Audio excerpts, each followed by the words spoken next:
by the way, this game, I made it on the Global Game Jam, right? 2024 in Belgrade. And even though the game is just basically this, which is like, oh, you have to throw people. Oh, there's still music. Okay, let's kill the music. Yeah, by the way, I don't know if I actually showed the game, but yeah, basically you need to put them on to in weird sleeping positions, right? Well, weird. Well, you shouldn't. They will end up in weird sleeping positions, but you should put them on nice, soft places. And even though it looks kind of complex, this is actually the least code I've ever wrote on a game jam. All of it is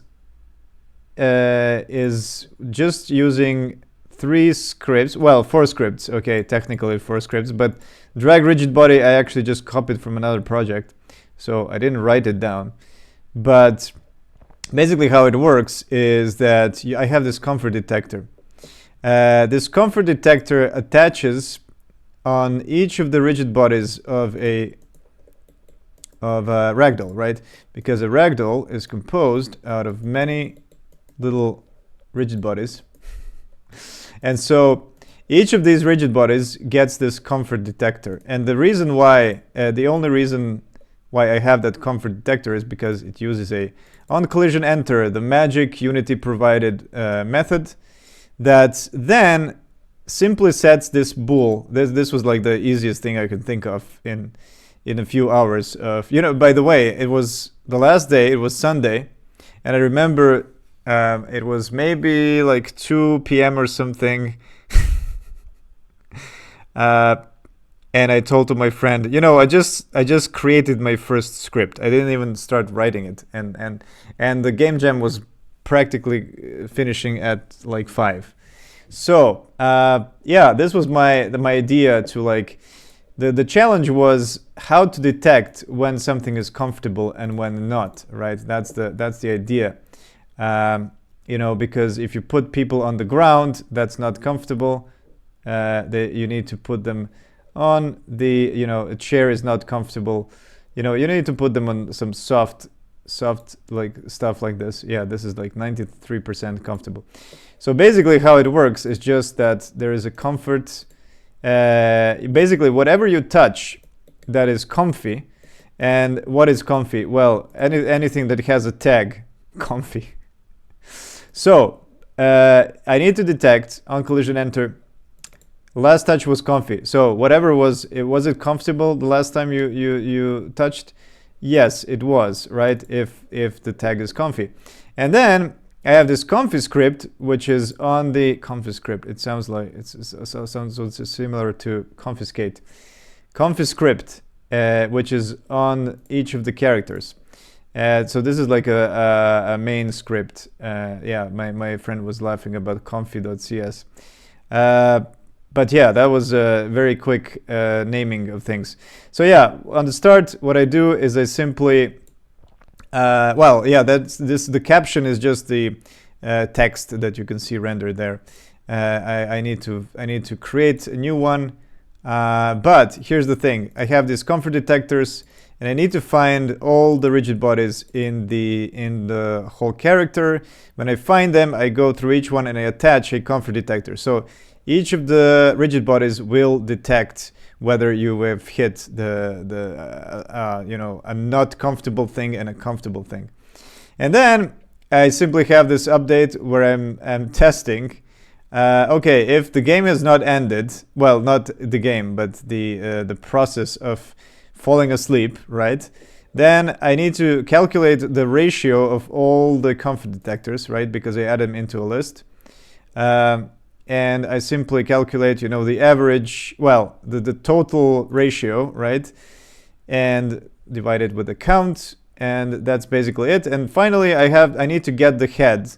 So I get this, I didn't even like assign it in the inspector, but I simply get it through the animator because, well, in case you didn't know, you can actually get individual bones through the animator. So if you want to get a transform, in this case, I want to get a head, but you can get anything else. You can get a chest, jaw. There is even left eye. You have a bunch of things. Wow, look at that. Right thumb distal, whatever that is. Oh, that's probably because it has 3 joints, right? Of each finger has a joint. Anyway, this is how you can get individual transforms of the bones. And oh yeah, one more thing that I had to add is that I need to find the velocity of all the bodies, because the challenge is how to find whether whether the body is laying still, right? And yeah, I simply take a velocity of each of the rigid bodies, and I calculate this kind of a total velocity. And then I use this to just check, okay, is this total velocity less than 1? Because, because bodies might never actually fall to sleep. Of course, when I say sleep, I don't mean people sleeping in the game. I mean the rigid bodies, because the physics engine has a built-in optimization thing where rigid bodies can sleep, so they will get static. But in some cases, the joints will just swivel left and right, and they will fall asleep, and that is why I need to have this velocity. And so I simply say, okay. Oh yeah, and one more thing that I had to add is the body being dragged, right? Because if I'm holding the mouse button and dragging, I shouldn't end the game while it's being dragged. So that's one thing that I figured out when I was testing, that I should add this condition. And finally, I have the percentage of comfiness. And finally, I just add, okay, did it end? Yeah, just say, okay, if comfort ratio is more than 0.9, so 90%, then it's like, okay, we are sleeping comfortably, if not sleeping comfortably. Yeah, and the cool thing about all this thing, that's basically it, right? And the other thing, yeah, the third script I made, it was the game manager, and the game manager just is the one that says, okay, put the text on. It's a long jam, the jammers are getting tired, they're seeking places to sleep, 3 seconds in between, and just hide the main titles. And finally, just each 5 seconds spawn a new jammer, and then I have a list of jammer prefabs, and that's it. That's all the code I wrote, and it kind of works, although it doesn't have an ending, right? It's just people are coming in forever. And then also, well, yeah, I do have the drag rigid body, but I didn't write it. I just copied it. That's the one for picking, clicking on a rigid body and carrying it around. So yeah, there you go. That's all that I wrote during a few hours that I had on the jam. Yeah, and there we go. That's the game. That's the game. But yeah, now I do want to finish it and improve it a bit. So yeah, the game, my game jam where I wrote the least amount of code that actually works. There you go.